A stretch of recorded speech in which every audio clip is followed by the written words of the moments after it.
Hebreus 12. Assim, nós temos essa grande multidão de testemunhas ao nosso redor. Portanto, deixemos de lado tudo que nos atrapalha e o pecado que se agarra firmemente em nós e continuemos a correr, sem desanimar, a corrida marcada para nós. Conservemos os nossos olhos fixos em Jesus, pois é por meio dele que a nossa fé começa, e é ele quem a aperfeiçoa. Ele não deixou que a cruz fizesse com que ele desistisse. Pelo contrário, por causa da alegria que lhe foi prometida, ele não se importou com a humilhação de morrer na cruz e agora está sentado do lado direito do trono de Deus. Pense no sofrimento dele e como suportou com paciência o ódio dos pecadores. Assim vocês não desanimem nem desistam, porque na luta contra o pecado vocês ainda não tiveram de combater até a morte. Será que vocês já esqueceram as palavras de encorajamento que Deus lhes disse, como se vocês fossem filhos dele? Pois ele disse: Preste atenção, meu filho, quando o Senhor o castiga, e não se desanime quando ele o repreende.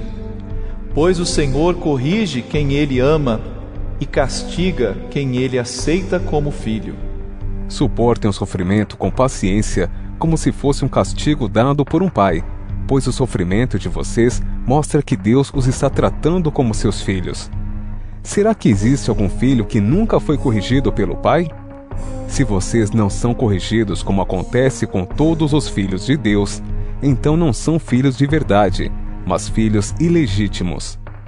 No caso dos nossos pais humanos, eles nos corrigiam e nós os respeitávamos. Então devemos obedecer muito mais ainda ao nosso Pai Celestial e assim viveremos.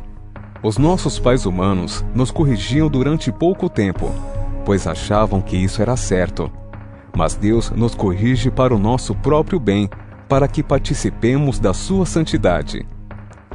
Quando somos corrigidos, isso no momento nos parece motivo de tristeza e não de alegria. Porém, mais tarde, os que foram corrigidos recebem como recompensa uma vida correta e de paz.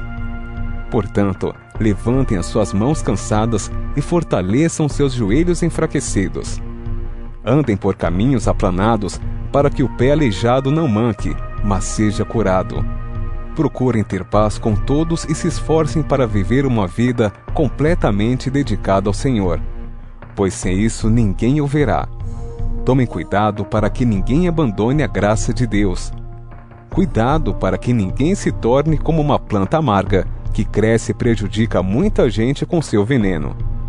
E tomem cuidado também para que ninguém se torne imoral ou perca o respeito pelas coisas sagradas, como Esaú, que por causa de um prato de comida, vendeu seus direitos de filho mais velho. Como vocês sabem, depois ele quis receber a bênção do seu pai, mas foi rejeitado porque não encontrou um modo de mudar o que havia feito, embora procurasse fazer isso até mesmo com lágrimas. Vocês não foram como o povo de Israel. Vocês não chegaram perto de alguma coisa que se pode tocar, como o Monte Sinai com seu fogo destruidor, a escuridão e as trevas, a tempestade, o barulho de trombeta e o som de uma voz.